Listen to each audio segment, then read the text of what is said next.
Les arts sont l'expression de notre humanité, de qui nous sommes, de nos passions, des beautés qu'on veut voir, de notre créativité. Alors, quand on veut vivre dans un environnement qui nous plaît, qu'on aime, quand on veut aller travailler dans un endroit qui nous fait sentir bien, on a besoin des arts.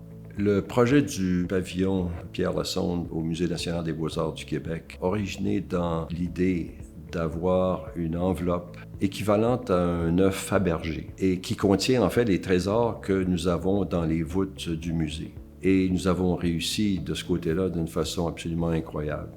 L'édifice que nous avons est devenu maintenant iconique. Il fait partie de la ville de Québec, mais c'est un édifice qui attire tous les touristes. Et puis on a réussi aussi à doubler la tendance au musée, ce qui fait que nos artistes ont beaucoup plus de facilité à s'exprimer. Il y a plus de personnes qui sont là pour les regarder. Alors, au total, c'était une entreprise de joie d'avoir réussi comme on l'a fait. Il n'y a rien qui me rend plus heureux que ça.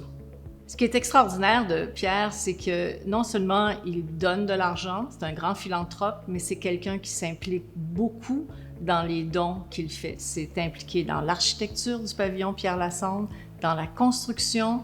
Il s'est assuré que les budgets de construction étaient bien respectés. On veut des philanthropes, mais quand on a la chance d'avoir un Pierre Lassonde qui se donne lui-même, en plus de donner de son argent, c'est exceptionnel. Pierre Lassonde, il a co-présidé la grande campagne pour le pavillon Pierre Lassonde. C'est sans doute le mécène que tout le monde rêve d'avoir sur son équipe et son cabinet de campagne.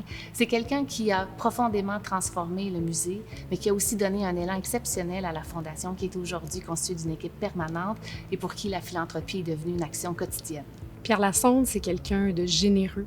C'est quelqu'un de stratégique et puis c'est quelqu'un qui va rallier tout le monde.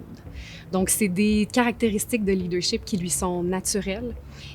C'est vraiment ces caractéristiques-là qui l'ont soutenu à travers ses actions philanthropiques et aussi pour mener à bien des projets ambitieux pour le Musée national.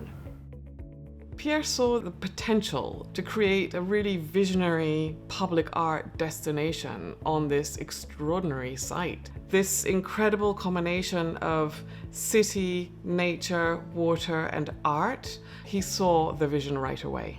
How can we create art that anyone who lives in Toronto can identify with, no matter where they come from in the world? That's a huge challenge for artists, and artists love challenges.